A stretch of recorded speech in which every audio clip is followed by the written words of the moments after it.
Hey you guys, welcome back to Daily Diabetics. If you're new here, I'm Caroline and I'm your Tuesday video, and this week's theme is freestyle again. I feel like I lose track of my weeks, and the next thing I know it's freestyle video.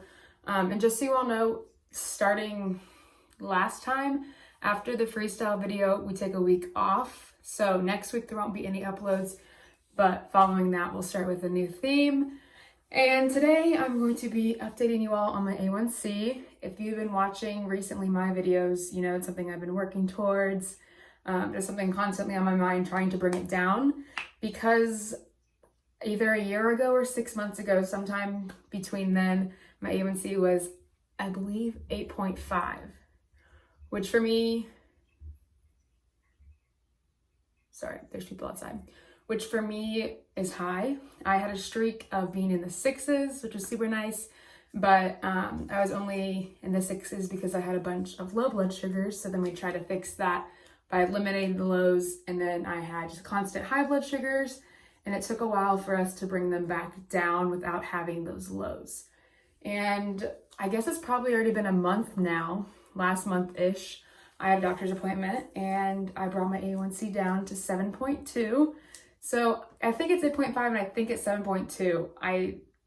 It's somewhere around there. I'm pretty sure that's correct, but the 7s still, I mean, I'm satisfied with it. I really am. I worked hard for that, to bring it down, to get it out of the 8s. Just, that was not acceptable for me and I was not happy with myself. It did get out of hand and I just wasn't taking care of myself like I should have. But now I have my Dexcom back on and I'm working constantly to bring my A1C down where it should be. But I think now I'm scared that I'm gonna level out at 7.2, which isn't terrible, but I would like to get back into the 6s without having low blood sugar. But it's so hard to do consistently because we have life, we have other factors playing into it.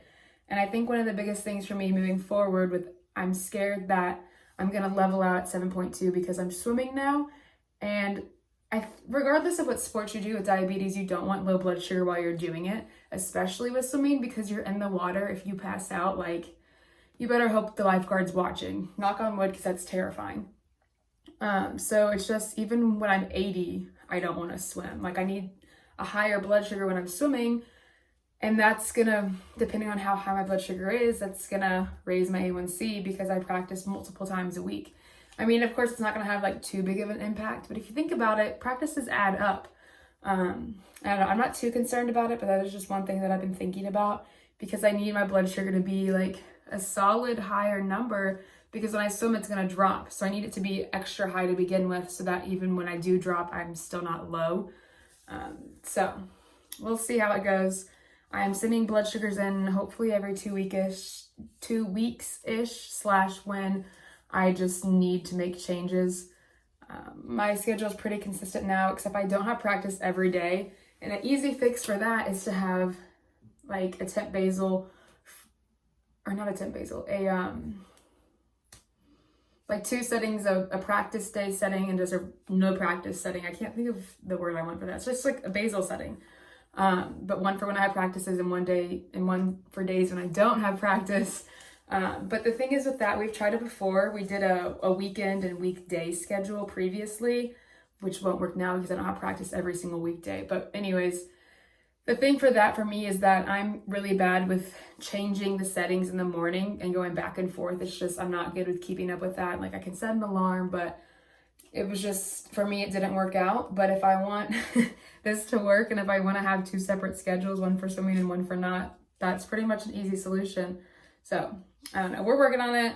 I did have some high blood sugars, so then we made changes, but now that my blood sugar is like normal, I'm kind of I'm on the higher end right now, but like all day today, I've been kind of on the lower end this afternoon. I was like 90, but kind of like 100-ish, which is fine as long as I'm not swimming. But I was having highs, and then so we made adjustments, and now I'm like perfect for the day. And then when I have practice, though, that's where the kick is, because like 100, being at 100 all day is perfect and it's so good. But when I get to practice, like 100 is kind of on the lower side. I need to be like 150 or higher, like I was saying, because if I get in, my number drops. But anyways, That was a lot of side notes, but I just wanted to let you all know, give you all an update on where my A1C is at, just because I've been talking about it so much. And I was really hard on myself about it, but I'm pretty satisfied with it. But as always, it's a work in progress. So just wanted to update you all. Thank you guys so much for watching, and I won't see you next week, but I'll see you the week after. Bye, guys.